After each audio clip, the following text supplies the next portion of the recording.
Le réseau de lignes électriques d'Hydro-Québec couvre un vaste territoire. Vous avez peut-être remarqué que sous certaines lignes, nous dégageons un corridor que l'on appelle emprise, où il n'y a ni bâtiment, ni arbre à proximité des fils. Vous êtes-vous déjà demandé pourquoi? Eh bien, c'est à la fois pour votre sécurité et pour vous assurer un service fiable. Laissez-nous vous expliquer. Commençons par ce que tout le monde connaît. Les fils électriques à l'intérieur d'une maison, qui sont à une tension de 120 ou 240 volts. Parce que ces fils sont recouverts d'une gaine isolante, on peut y toucher sans subir un choc. Par contre, certains fils conducteurs à l'extérieur des maisons n'ont pas de gaine isolante. C'est le cas pour ceux des lignes de distribution, dont la tension peut atteindre 34 000 volts ou 34 kV pour kilovolts.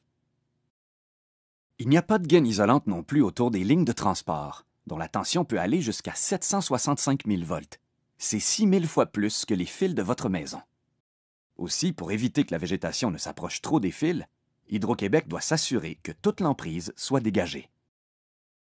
La construction d'une ligne aérienne est la solution généralement la plus économique et celle qui est la plus avantageuse du point de vue technique. On compte sur l'air ambiant pour isoler ces fils. Mais pour assurer l'isolation, il faut maintenir en tout temps une distance minimale entre les fils et tout ce qui les entoure. Voici un exemple.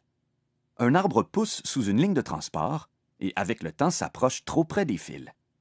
Même si l'arbre ne touche pas le fil, cela peut provoquer un arc électrique. Cet arc électrique peut entraîner une panne, déclencher un incendie ou même provoquer des blessures graves.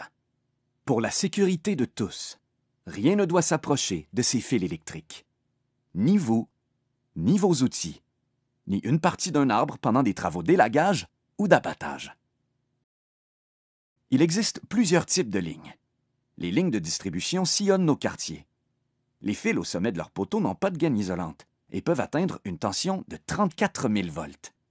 La distance minimale à respecter autour de ces fils lors des travaux est de 3 mètres. C'est-à-dire que rien ne doit s'approcher à moins de 3 mètres de ces fils.